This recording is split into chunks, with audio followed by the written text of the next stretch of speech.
phenomenon of sleep has always been of great psychological importance to the human being.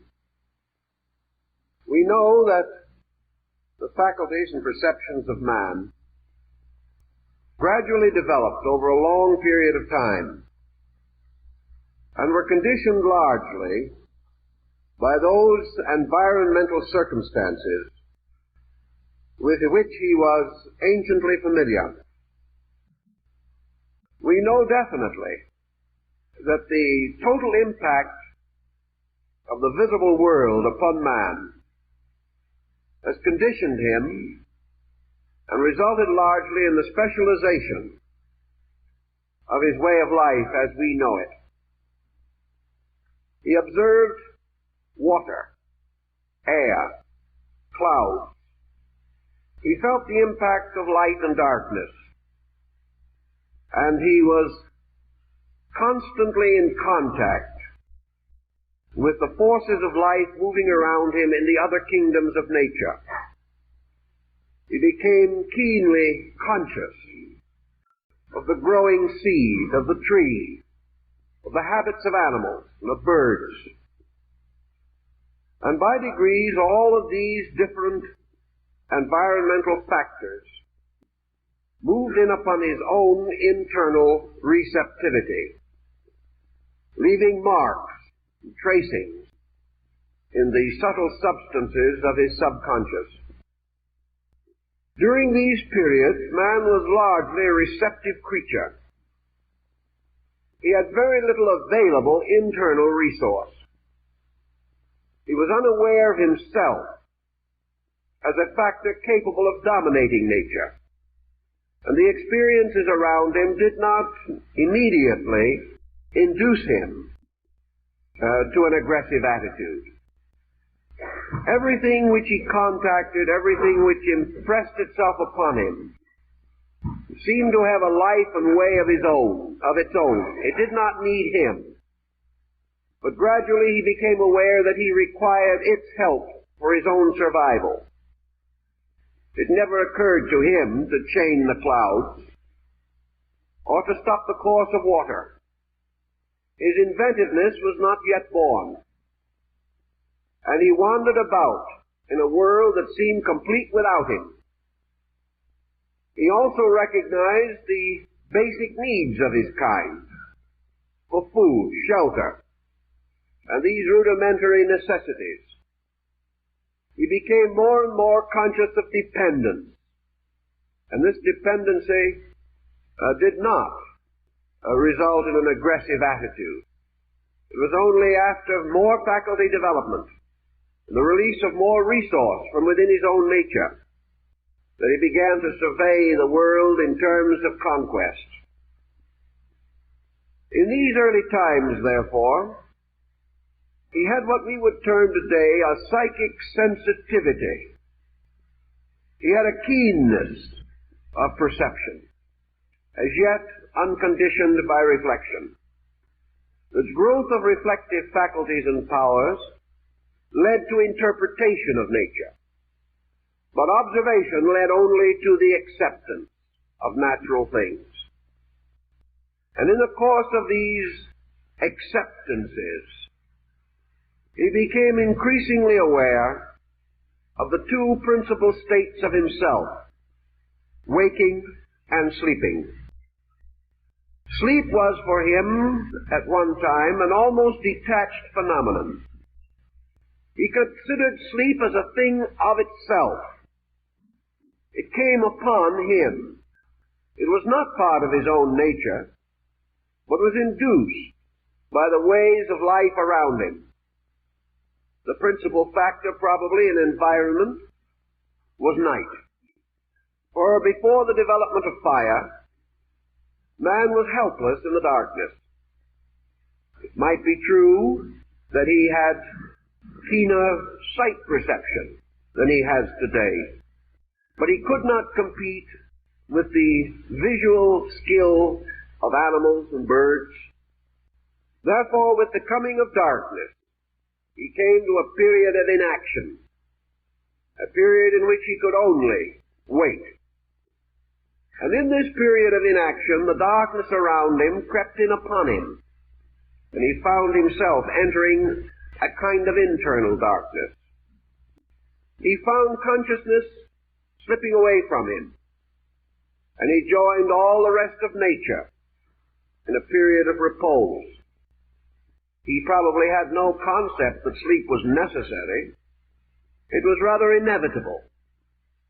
For man was surrounded by inevitables.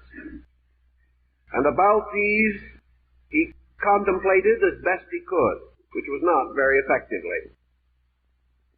Gradually, however, as his life became more involved and complex, and fire gave him a certain victory in darkness, it became more and more obvious that sleep was a mechanism which he could not control, and for the lack of which he suffered unhappy consequences. Also, throughout all this procedure, man in a primitive way had experienced sleep phenomena. We know that animals experience it.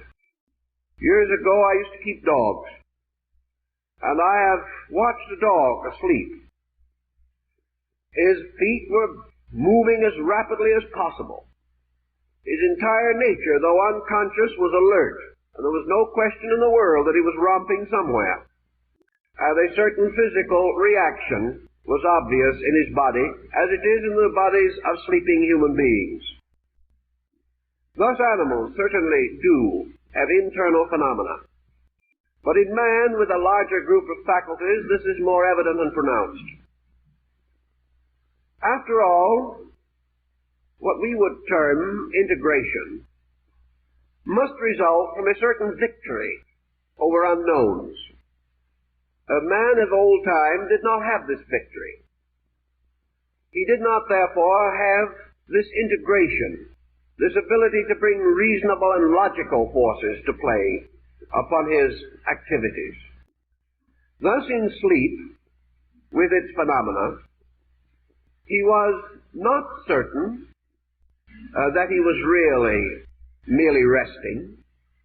He became increasingly convinced that the gateway of sleep led into another world, a world with its own activities, a world that transcended the dimensions and boundaries of material existence. His sleep was variously animated with dreams and other similar occurrences. And in these dreams, time and place, relationships, and all the familiar situations of life were exaggerated, distorted, or changed. Perhaps one of his earliest experiences was this strange extra-dimensional quality of sleep, both regarding place and time. Thus, in his sleep, he could mingle with his dead ancestors. In sleep, he could meet and appear to know beings which he found no equivalent for in his outer or objective waking state. Thus, sleep affected him religiously and psychologically. It introduced him to the concept of ghosts. It gave him the belief that while his body rested, some part of himself departed therefrom and roamed in a region with different dimensions and relationships. Even modern man experiences visions which he regards as legitimate experiences. And many modern persons have firmly believed that during sleep they have a kind of separate existence. It is hard for them to deny this in the presence of the various things that occur during the sleeping processes. Today we regard sleep largely as an internal phenomenon, assuming that it is enriched with the psychological patterns which have already been impressed within our natures. We also find sleep symbolism susceptible of analysis and diagnosis, and gradually we have tied it closely to the pressures by which man is afflicted or with which he afflicts himself. Gradually, however, out of this broad generality, there came several also rather broad schools of thought. And we may say that sleep as symbolism, entirely apart from dreams or visions or things of that nature, that sleep has contributed several major concepts to the growth of man. In philosophy, for example, the question of sleep has brought with it several other questions relating to the fact of human consciousness. The Greeks, following somewhat the Platonic philosophy, and this in turn was rooted in older systems of Grecian learning, began to question the relationships of waking and sleeping. Because sleep life was much more vital, but much more mutable, changeable, and also in many ways represented, symbolically at least, processes not available in waking, such as teleportation or the motion of the body from place to place, the ability to fly, to explore distant lands, to meet ancient and saged people, to experience rituals and rites, all of these things occurring in sleep, led the Greeks to ponder this simple question: what is man's natural consciousness? Is he actually awake while he is awake? Or does he really actually wake out of his so-called waking state through the mystery of sleep? In other words, is sleep a real awakening? Is man asleep in this world? Is his objective existence a kind of dream from which he is rescued by the mystery of sleep? Is he actually a citizen of this world or of his sleep world? By degrees, this philosophical problem became subjected to moral and cultural interpretations.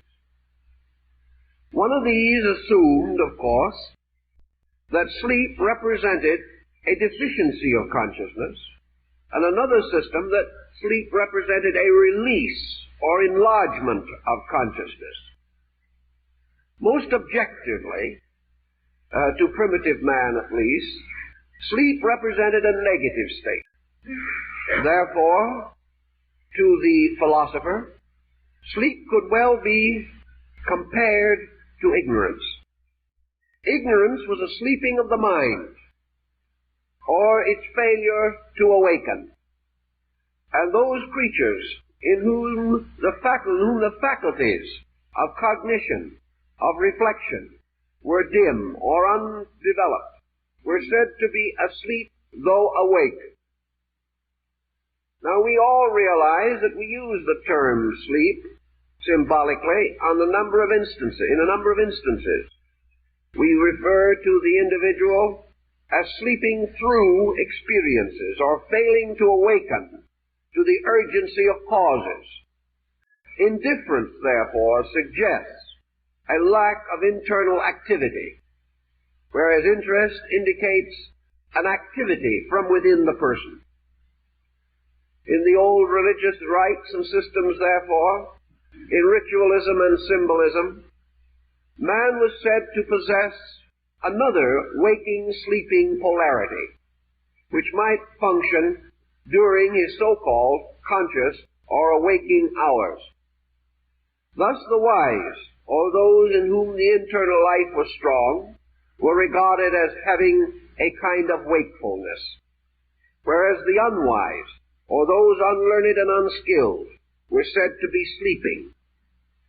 The term soul was introduced into this concept, and it was assumed that souls slept in bodies until, through disciplines or through the integration of themselves, their powers were released.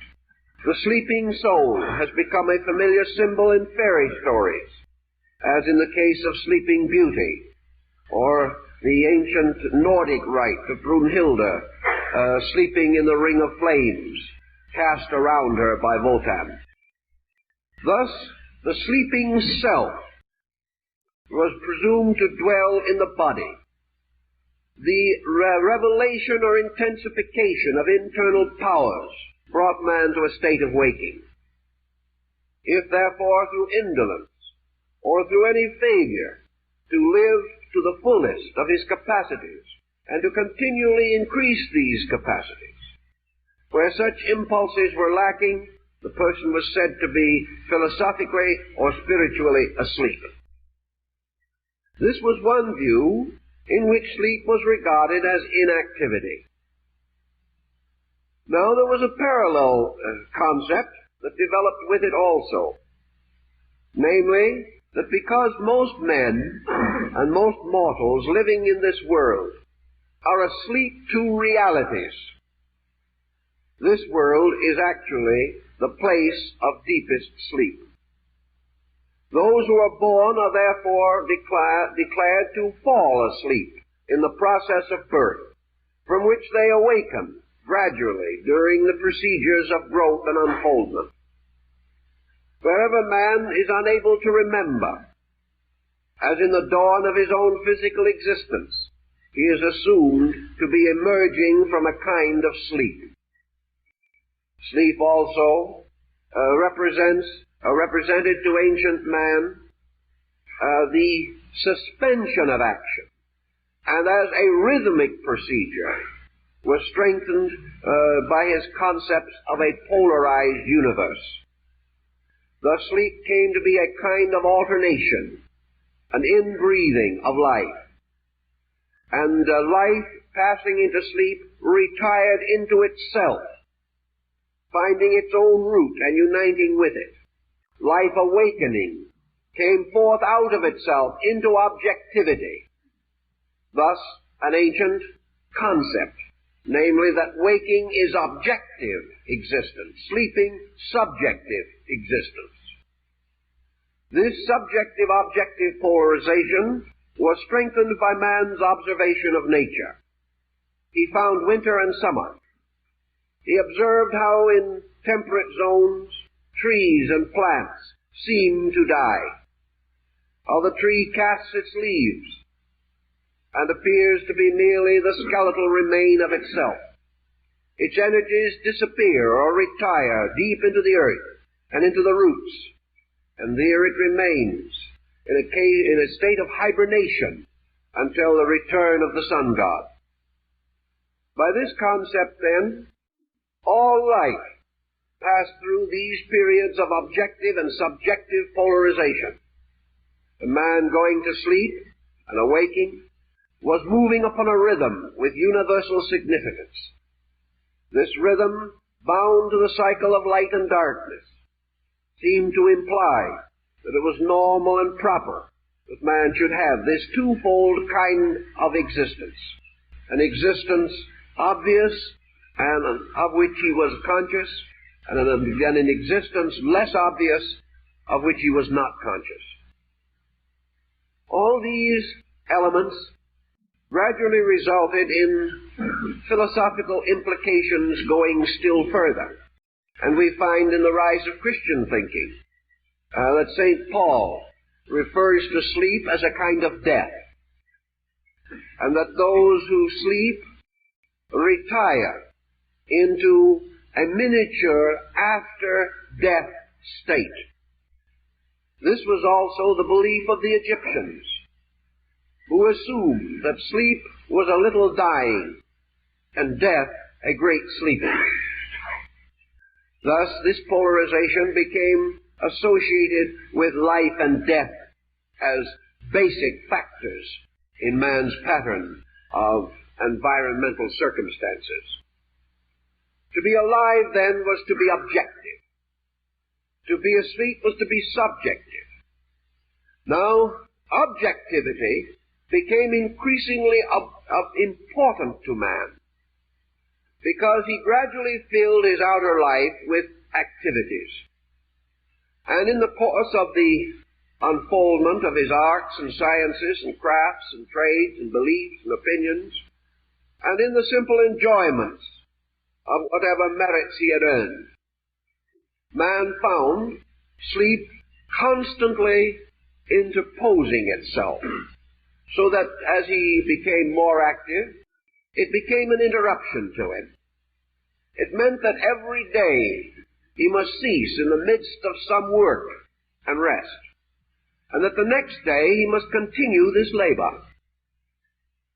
To a degree, then, sleep contributed to his concept of immortality, and probably was responsible for his earliest convictions about rebirth, because he made an important observation based upon nature around him, namely that things could appear to die and not really die. He observed the difference between sleep and death in human bodies. He found that the body of the sleeping man had little more activity or sensory action than the dead body. But there was still a circulation in it, a warmth. He could determine the difference between sleep and death. And he therefore came to the conclusion that perhaps death itself, like the apparent death of the tree, was only of an appearance rather than of a fact. When he examined the dead tree, or the dead appearing tree in winter, he found little trace of life, because he would not know how to examine deeply enough to learn the truth. To him, the tree in winter was a corpse, cold, inanimate, and without sign of life. Yet even this corpse was revived. He also realized that the earth became sterile at certain seasons, that plants did not grow, that life did not come forth. But out of this barrenness, at the touch of spring, life came, and man recognized the resurrection of the dead. He became aware that with the light of the vernal equinox came forth life, drawn by the great light of the sun. Therefore, this season he set aside. We call it Easter. But to him it was the symbol of the restoration of life, the rebirth of things from darkness and from death. And in this visible circumstance, he rested his own hope of an immortal existence. So waking and sleeping became associated with theology, and led him to some of the noblest speculations of man relating to his own destiny, his own origin, and his own immortality. Western man, continuing, however, to build a tremendous objective civilization, creating a greater and greater world around him, did not correspondingly enlarge the world within him. He did not attempt the cultivation of this unknown darkness, which he calls sleep. Factually, he has not done so even to this time. And we are still confronted with this sleeping phenomenon as a kind of interruption, as a suspension of action, now regarded as necessary, but perhaps not as factually important as we have come to believe. Because after all, believing creates habits. Habits create phenomena. And the sleeping problem of man may be considerably more a habit than we know. But this habit has been so firmly set by millions of years that it will not easily be changed or altered. And any alteration will be accompanied by marked disturbances in the patterns of human life. This searching, therefore, for the value in sleep led Western man further to the conclusion that sleep was a process of recuperation. He found that gradually during the course of the day he became weary. His energies became exhausted. And as a result of exhaustion, a toxic condition arose within himself, which gradually obscured his objective consciousness and forced him into a recuperative condition. By this recuperative procedure, he was re-energized or revitalized, and he began to ponder why this was true, and what larger implications he could derive from it. This led him to another discovery, namely that in some way recuperation is associated with quietude. That a man may sleep which is the most complete example of quietude which he knows, but he may also come into a semi-sleeping state, in which his faculties are still active, but he is at the same time assuming a receptive attitude towards the recuperative forces of nature around him. We term this relaxation. Man discovered that relaxation, like sleep, rested him. And he also gradually learned to know that relaxation could, to a measure, substitute for sleep. Not completely, but to a degree that gave him greater possibility of longer function without unconsciousness. By degrees, then, relaxation unfolded its mystery in his experience, and he recognized quietude as very important.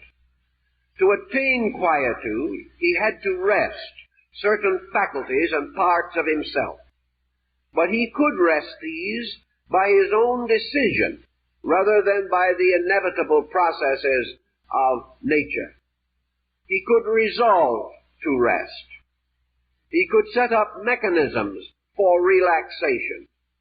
He could also learn to diversify activity so that some parts of him rested while others labored. He discovered that rest was really a letting down of tensions, and that intensity is a constant drain upon vitality.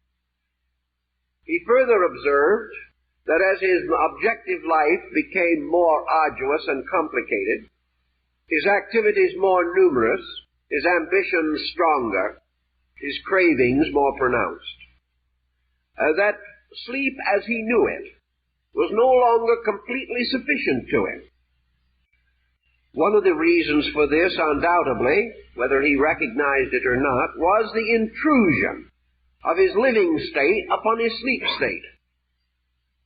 It is quite possible that primitive man, because he had very little objective integration, was not as disturbed in his sleep as the man of today. Now, the fact that we may or may not remember disturbance does not necessarily mean that it does not exist. And we have today an increasingly important body of evidence to indicate that the individual does not always rest while sleeping. He may awaken in the morning, to use a current phrase, as tired as when he went to bed. He discovers that rest does not cause him to awaken refreshed and ready for the day. Instead of bouncing from his couch of sleep, full of activity, he crawls forth and staggers into the kitchen for that cup of coffee which will actually give him the momentum for activity. Sometimes this may be due to shortening the hours of sleep by, again, the encroachment of activity upon his rest requirements. He may be up too late. He may be up too early. In any case, he does not experience the completeness of sleep. In all probabilities, however, the irregularity of his hours is not the primary factor. For most persons do the greater part of their sleep resting in the first 4 hours in which they are asleep.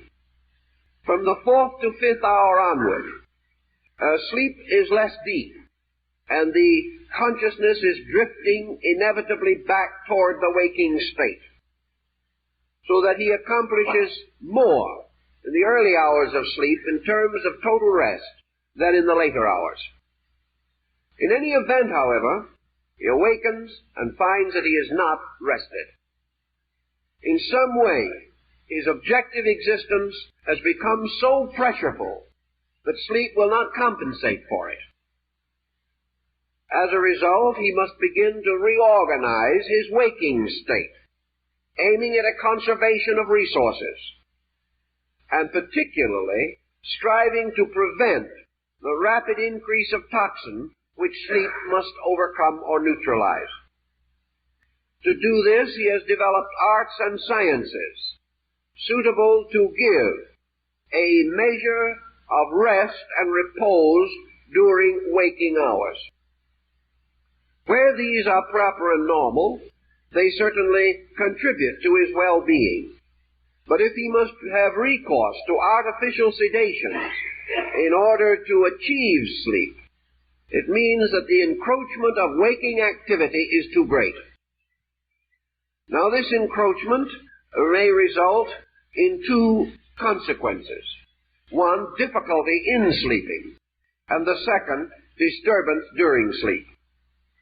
The individual whose mind is too active, which means too objectively focused upon occurrences, may have difficulty in achieving the condition necessary to sleep. Nature, of course, is rather wise in its workings and almost inevitable in its procedures. Therefore, when exhaustion becomes acute, man has to sleep. And there are very few persons who have actually died from lack of sleep, unless they were under some artificial pattern of extreme stimulation. Nature will demand that rest which it absolutely requires. But where the patterns are not well integrated, the individual does not have the same sense of well-being which comes from rationalization of procedure. Actually, man has to achieve polarization of activity constantly in order to remain well. Therefore, his waking hours, which occupy some 2/3 of his time, must also be divisible into periods of activity and repose. The human being, because of mental activity, does not find it easy to repose by doing nothing. The process of merely sitting down and trying to rest is boring and nerve-wracking to the average individual. Therefore, he seeks repose by reducing tension and selecting activities which do not appear arduous to him. Thus he finds entertainment, relaxation, sports, all kinds of things which are themselves still activities contributing to rest, largely because they temporarily disassociate his mind from intensive programs of survival. The rising tide of economics and the pressures resulting therefrom has caused a great deal of tension in man. And the generation in which we live, with its very highly competitive approach to living, causes more fatigue than the individual can commonly compensate for by sleep as he knows it. Thus, a whole group of remedial agencies have been introduced to give man rest while he is awake. Not only rest, perhaps, but to copy, insofar as is possible, the very recuperative processes of sleep. Thus, through specialized consideration of nutrition, through the use of vitamins, through the development of certain attitudes toward life, man attempts to compensate for overactivity in certain brackets or branches of his daily living. Philosophy, of course, and religion have taken the attitude that attitude itself can be either a cause of rest or a cause of pressure. Faith, for example, is a magnificent relaxing power.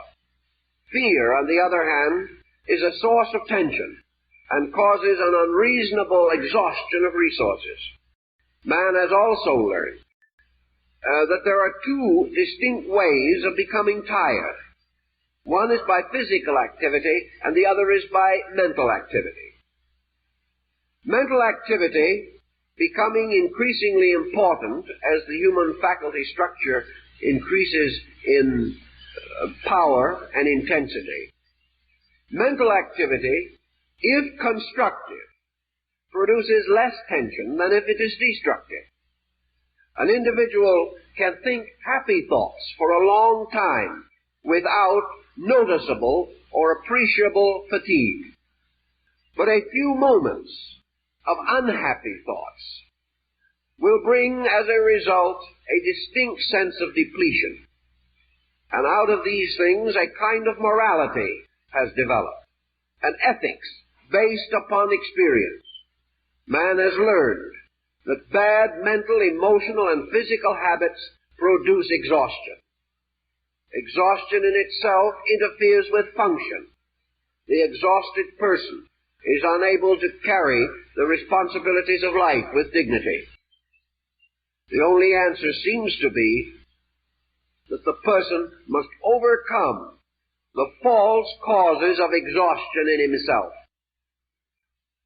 If, therefore, he is resolved to achieve a sense of well-being, which might result from a normal relationship between sleeping and waking, he must now make certain conscious cooperations with natural procedure.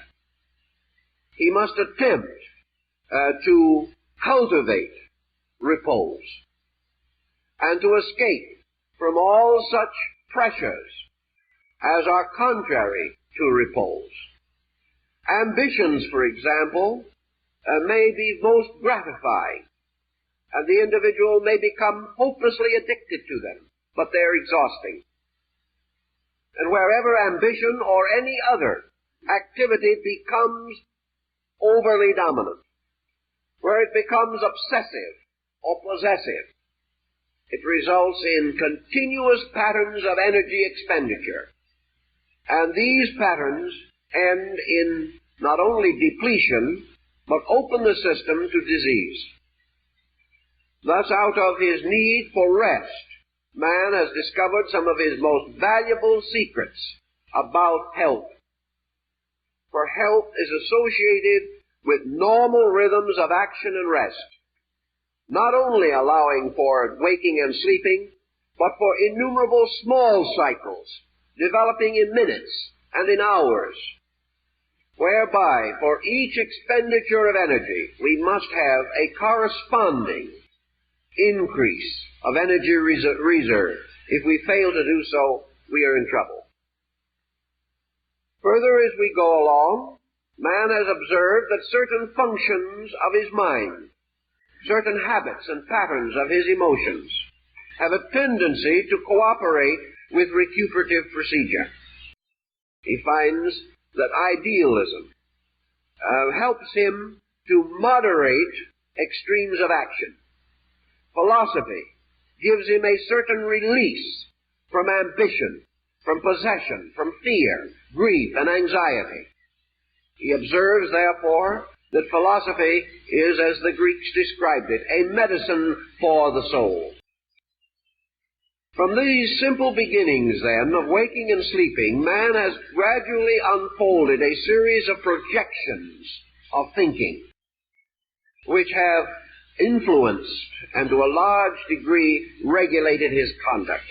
Not because he wished to be obedient, but because he could not afford the consequences of disobedience. Because by degrees he realized that he must obey in order to function, in order to have an adequate and purposeful existence. In religious systems, mysticism is a kind of waking sleeping. To the mystic, life becomes an exceedingly quiet, orderly communion with his own internal powers. He is therefore capable of completely relaxing, and many of his faculties become somnolent in this procedure. His ambitions retire or relax. His attachments to worldliness, with the attendant pressures and responsibilities of achievement, these bonds are loosened, and he attains a strange transcendent quietude. The ancient found this in his trance, and he believed that he could create within himself a kind of suspension of activity, by means of which his entire objective life was held in abeyance, was not permitted to take over with its tremendous rhythms and powerful pressure incentives. In the experimenting with this factor, he made another discovery, namely that through quietude, objective quietude, a kind of artificial sleep induced by reason, that he became suddenly more aware of his internal life. He found that his focal point moved from environment to self.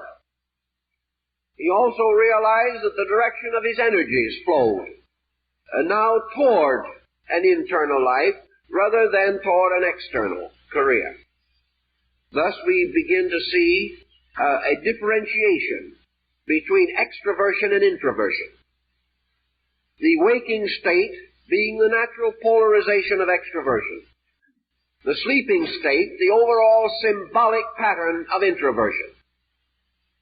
The individual retiring into himself appeared inanimate to others, but became increasingly animate to himself, as in the case of yoga or the Eastern disciplines, in which the reduction of objective activity results in the release of a tremendous internal activity, which, however, does not appear to have any direct fatiguing effect upon the body. Thus, by the suspension of the bodily functions, man became increasingly aware of an internal existence. He then began to draw away what he considered a curtain between waking and sleeping. And he discovered that the internal, introversional world of himself could be more real and more powerful than his external environment. Here he was placed, of course, in a dilemma, because he learned also from experience the danger of a total introversion. He began to recognize the possibility of escaping from reality, as he objectively knew it, into something imponderable, the validity of which he had not demonstrated. He wondered, therefore, whether his escape through subjectivity was an illusion, whether he was passing from fact to fancy, whether his inner life was merely a kind of half-waking dreaming, or whether perhaps he was approaching the reality of himself.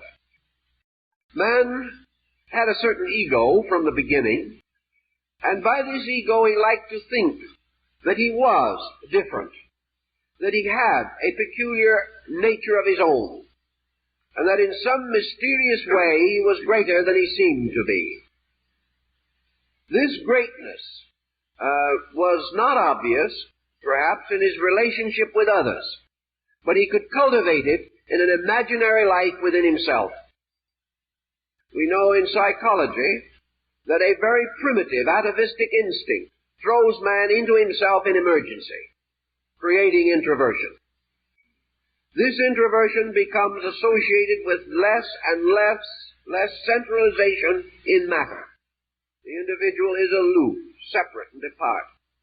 He may also gradually develop monastic inclinations, turn to the life of the hermit, and even though he remains in society, build all his values upon intangibles. This, of course, made it important to estimate the strength of these intangibles, whether this internal life could be depended upon. In those days, he was no psychologist, and he was not aware of how the inner life is molded by environment and other factors of external existence. He could not realize, and did not, that a great part of his subjective existence was merely objectivity moving in upon him. Thus his visions, his meditations, his reflections could well be only the symbolic representations of his activities.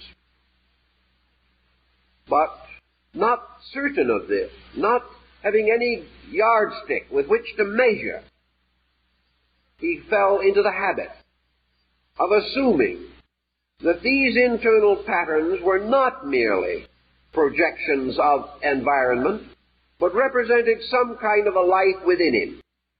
At least he had an interpretive internal by which he could give new meaning and color to even the most common of everyday experiences. Thus, inwardly, he developed imagination. And imagination, in turn, became one of the most powerful creative forces that he had. And yet this same imagination could be a danger. For if he could imagine progress, he could also imagine trouble. He could find himself creating false values and imposing them upon his environment. This is particularly true of intense introversion, because it nearly always results in a false estimation of externals. It causes the individual not only to escape from realities, but to seek to escape from his own interpretation of realities, thus burying himself deeper and deeper into the subjective part of his own life. The only possible censorship by which man could determine whether his internal life was valid or not was through experimentation. And the only experiment that was really useful was to determine, if possible, what would happen internally if external pressures were removed. This led, of course, to the life of renunciation.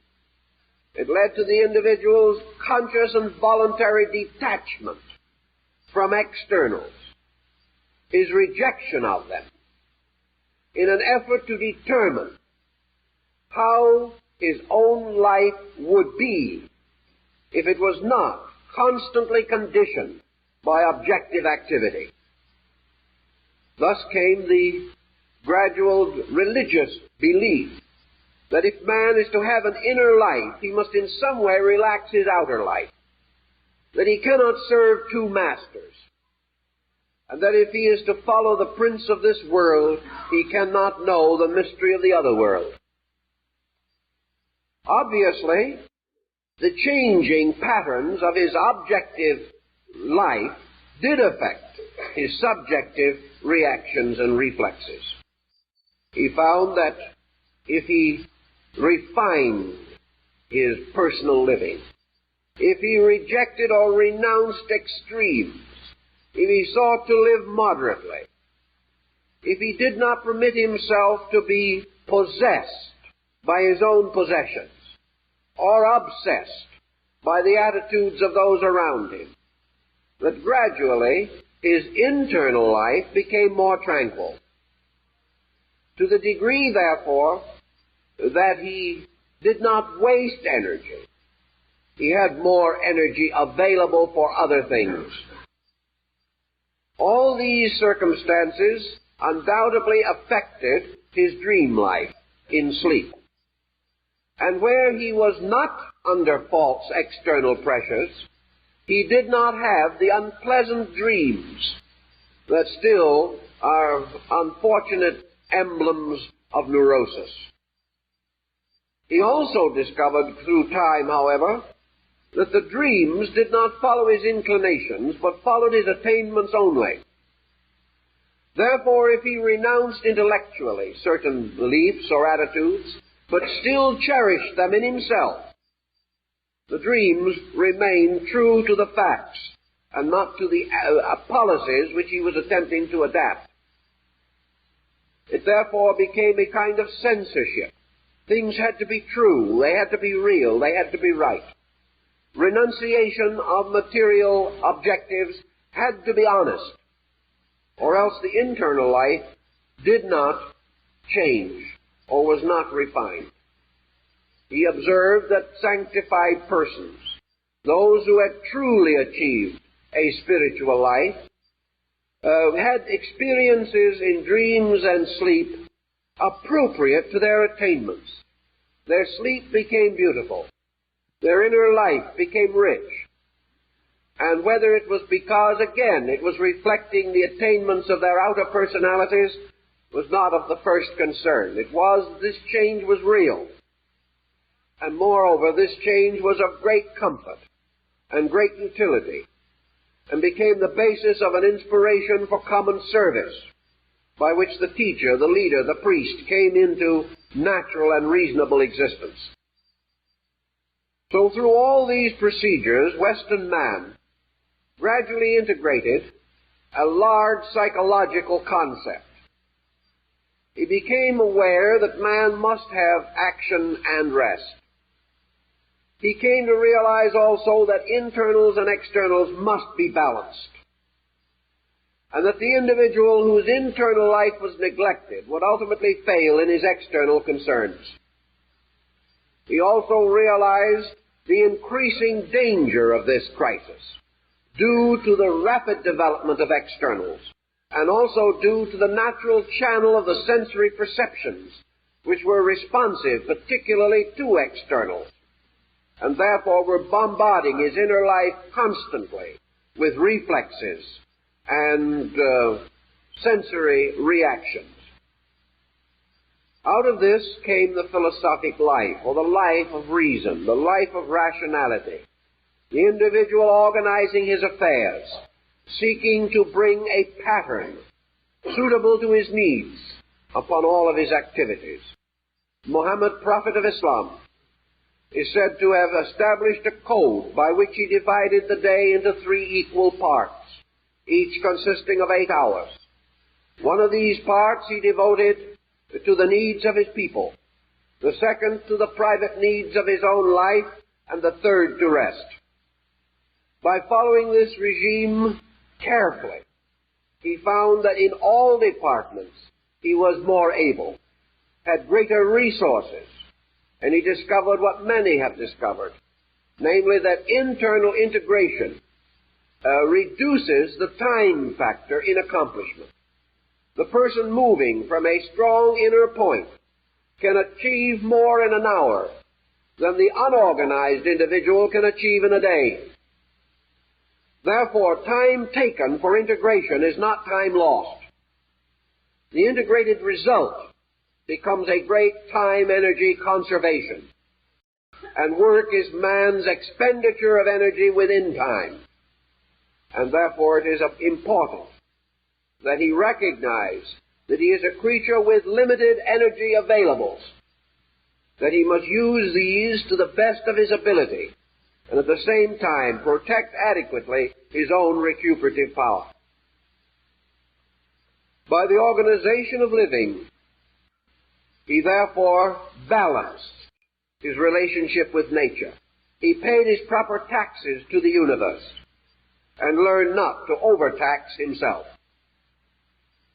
This all led to our recognition of another point, namely that civilizations, cultures, systems can become so complicated and so heavy that they gradually press in upon the individual and destroy him. Man must then learn to discriminate between the importance of the things he does and the value of the thing he is.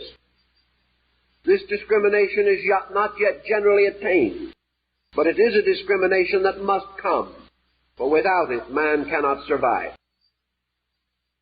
Now, all this development in Western thinking was polarized by another development, which is essentially the Eastern approach to the mystery of sleep, and to the symbolism which it implies.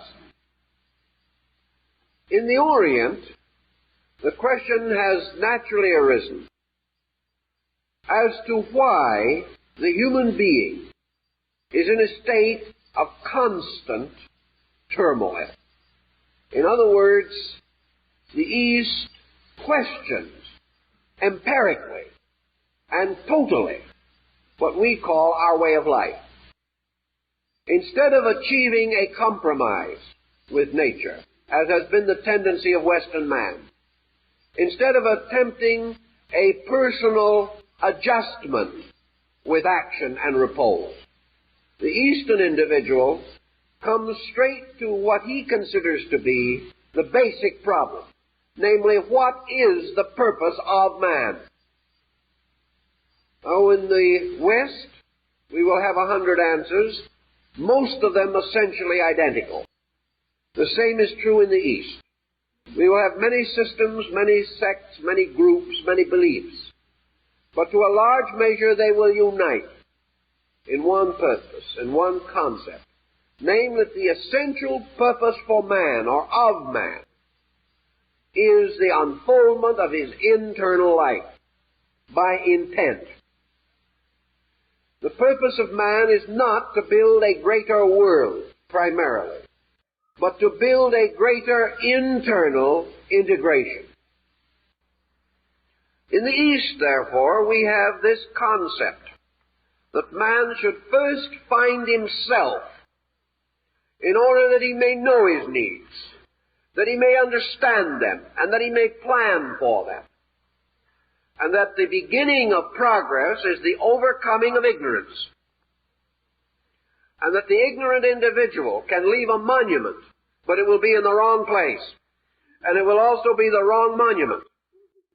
And others must sometime move it away.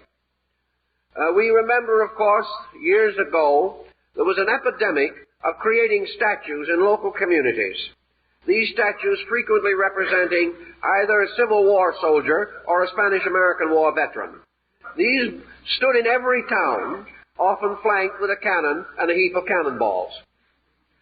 In the course of time, it has been necessary to move practically every one of these statues, because they always stood where some improvement was absolutely necessary.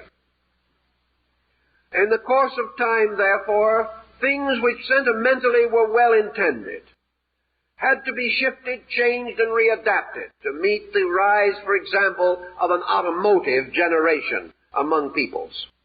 And the living must ultimately take precedence over the traditions of the dead. That which is necessary must be done.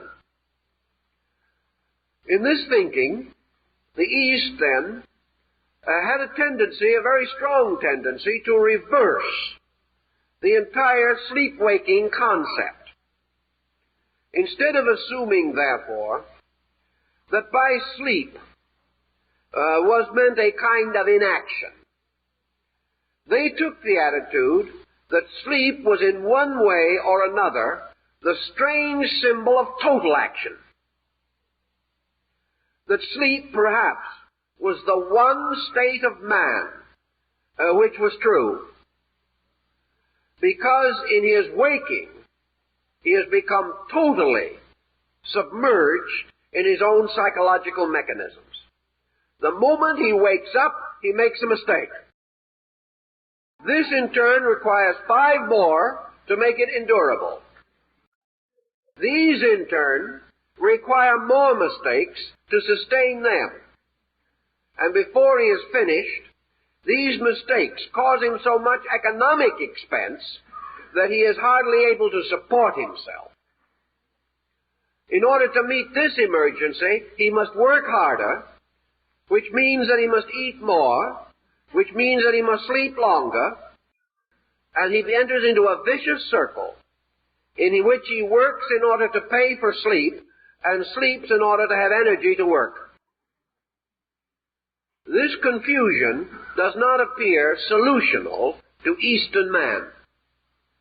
Perhaps one of the reasons is that his total nature is different, that he never moved, or has not as yet moved, from the tremendous religious foundation of the past onto the highly industrialized foundation of today.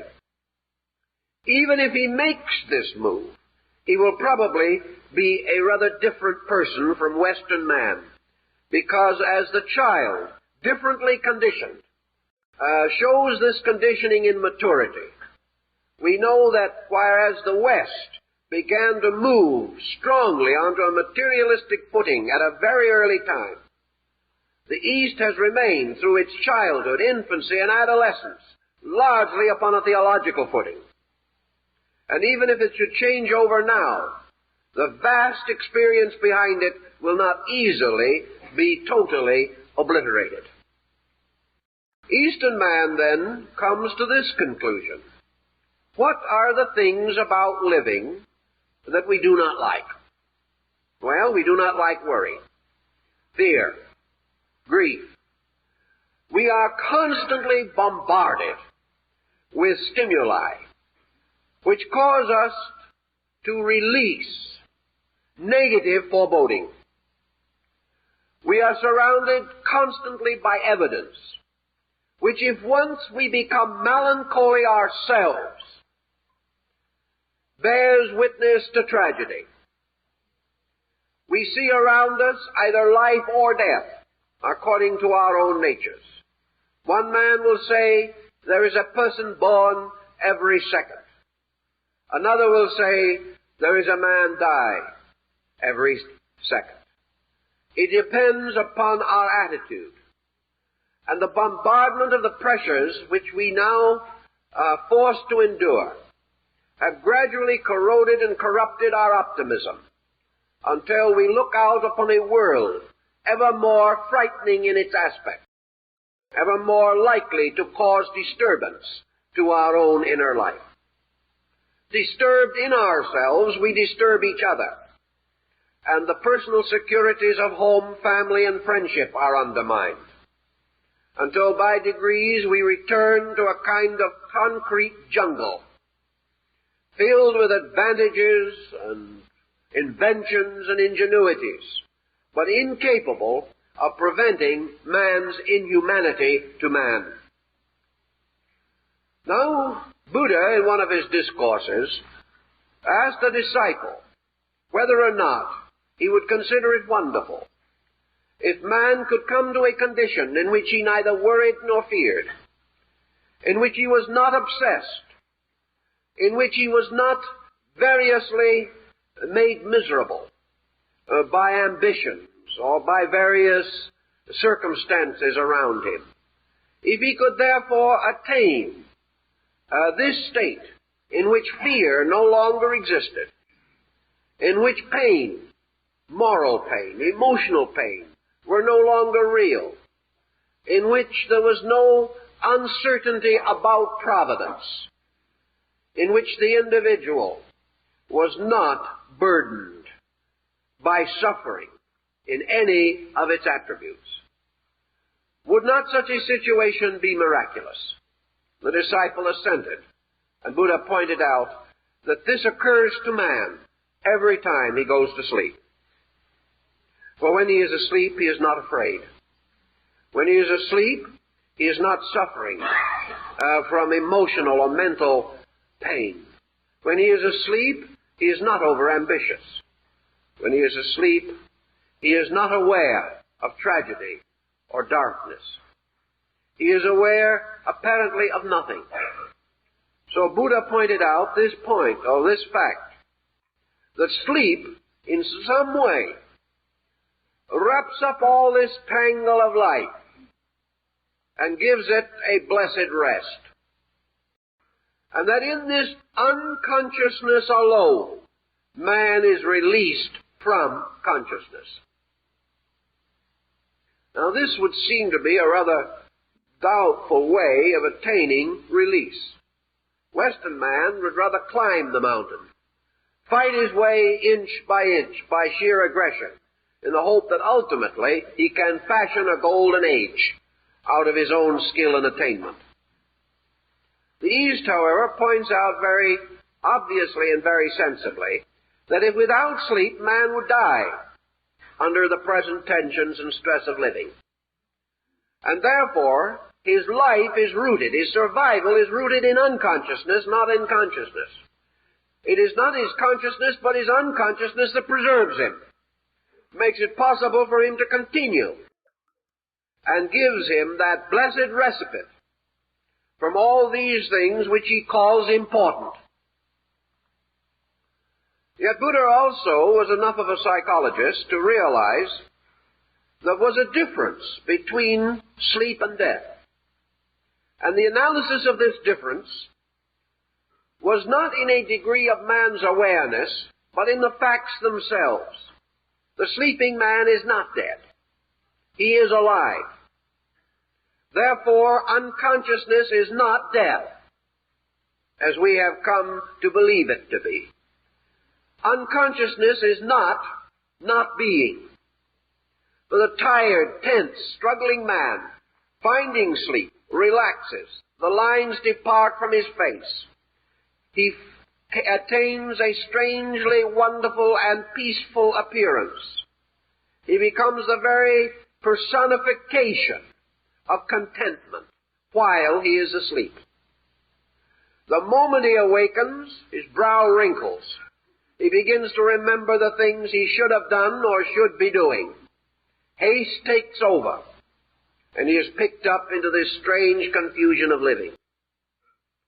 So in sleep, man suddenly becomes not a child exactly, but he becomes a totally integrated being. If he can do no good, he can do no harm. If he is not doing something, he at least is in the blessed state of not doing anything that is detrimental to him. And that is more than most persons can accomplish in a waking state. He may not be wise, but he is not intemperate. He may not be contributing to his income, but he is certainly not squandering his means. So it is a kind of strange situation that has a great many interesting and intriguing thoughts associated with it. A man going to sleep becomes unconscious of himself. He no longer knows where he is, what he is, or who he is. This in itself is a blessed revelation. He therefore has no false estimations about himself. He is no longer a little man trying to be great, or a great man trying to find happiness. And yet, this man who goes to sleep enters this state with a solemn trust. He expects inevitably to awaken. And should he not awaken, he is not even prepared mentally or emotionally to contemplate the idea. He simply believes that he goes from his objective state into a security of rest, that this is right and proper, necessary and good. And yet in the appointed hour, he will awaken. He will awaken without knowing that he is going to awaken. He will awaken without any conscious effort to rouse himself. He will simply emerge from this state of subjectivity, and gradually his center of awareness will move into the machinery of his sensory perceptions, and he will again be an objective creature. Thus this thing which we call unconsciousness has in some mysterious way the power within itself to restore consciousness, to release it again. And from that which knows not itself, that which knows itself is restored to its own existence. Furthermore, when man goes to sleep, the past is not wiped out. He is not aware of it. It does not exist while he is asleep. But when he awakens, memory is restored, and he remembers the unbroken continuity of the previous day, but he does not remember the period of sleep. Many very wise and worthwhile observations can be based upon this. Buddha therefore recommended the concept that in sleep, man moves from a fragmentary state into a total state.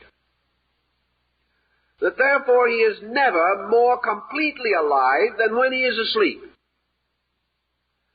Not because he is aware, but because there is no division of his faculties or his members or his parts.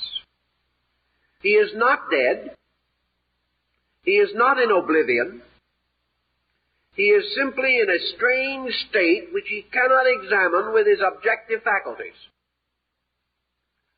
The mind and the senses cannot analyze sleep, because it belongs to a condition which they cannot experience,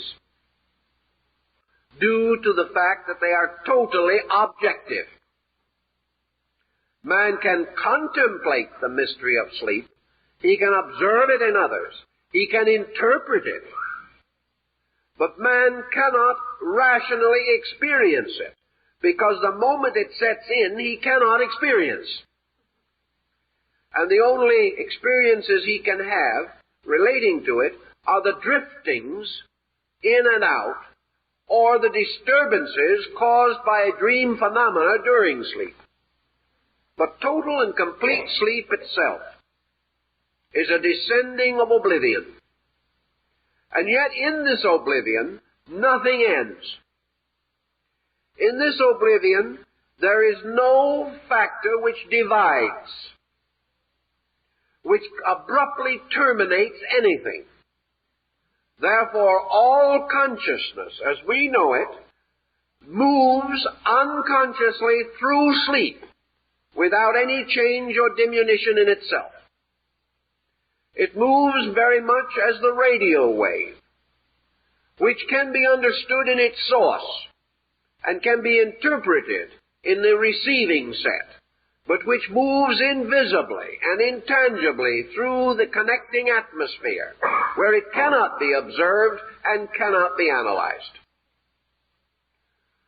In the sleeping state, man then is rescued by a total experience, and that is why sleep rests him. It is why sleep is the solution to all exhaustion and fatigue, because in some way, beyond our cognition, it is the restatement of the reality in ourselves.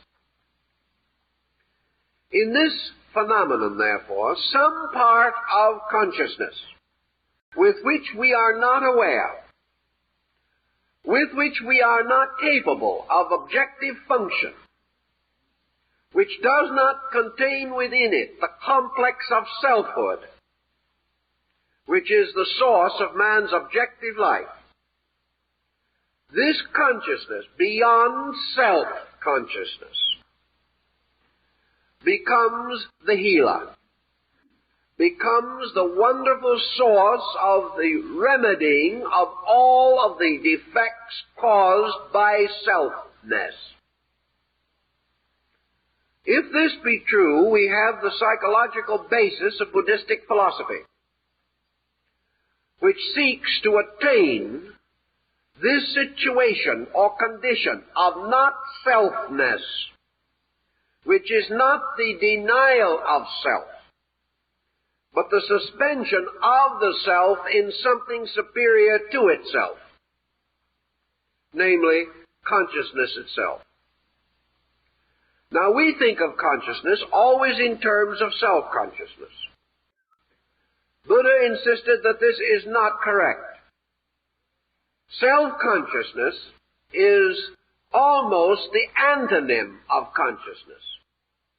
It is its dualistic polarity, differing from it in almost all respects, inasmuch as self-consciousness is the consciousness of things, the consciousness of one as apart from, whereas true consciousness is the experience of all, or of totality. And because of totality, it cannot have a differentiated polarization. So man retiring into sleep retires into universal consciousness. He calls it sleep because it is the suspension of those faculties which he has developed and upon which he depends for what he calls his waking state. We have no reason to know, however, that what we call sleep is not in itself a superior state of consciousness to that of waking.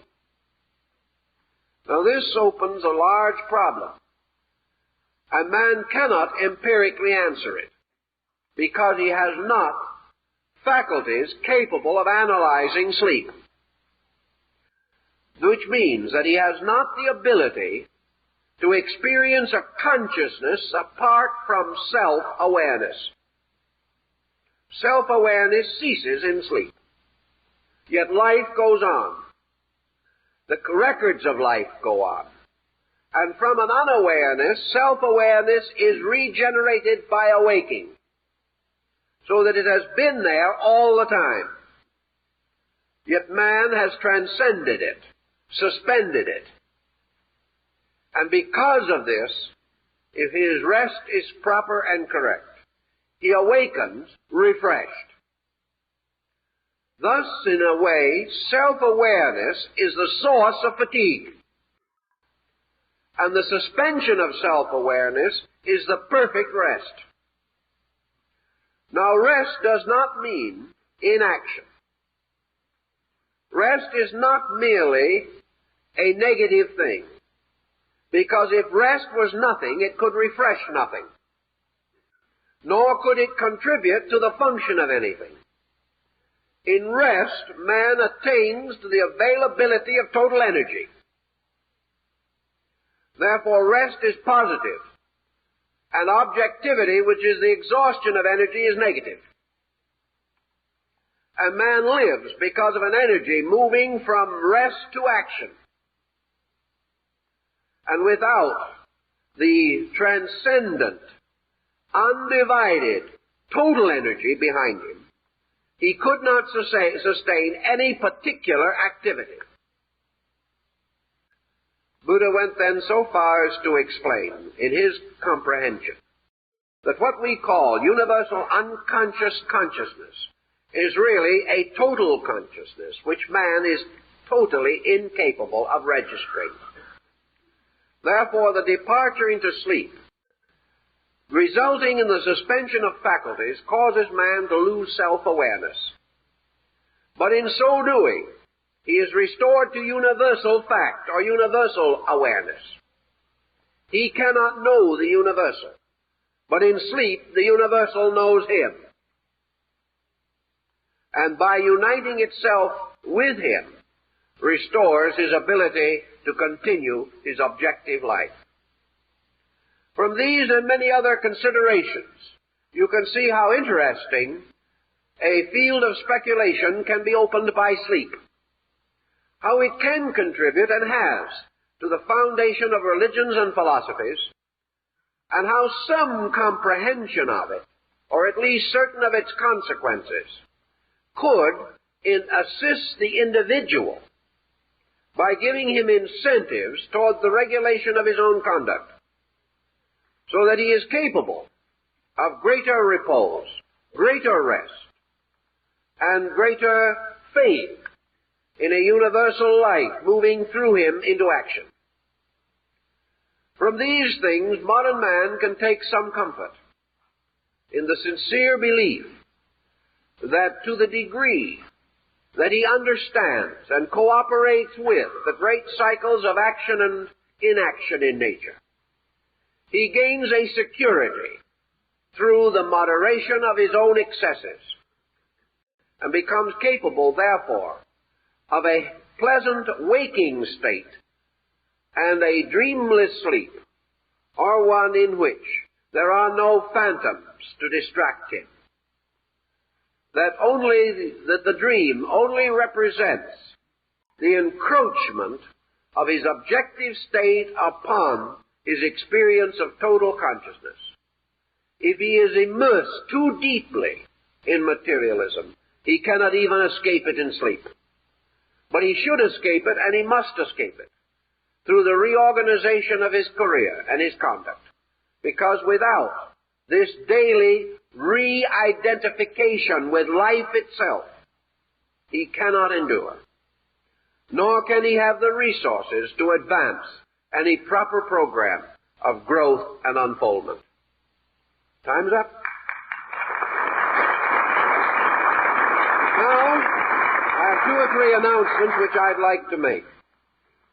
I'm speaking on Wednesday evening, the Women's University Club, 6th and Catalina, at 8 o'clock, in connection with the conference of the Association for Research and Enlightenment, the work carrying on the activities of Edgar Casey.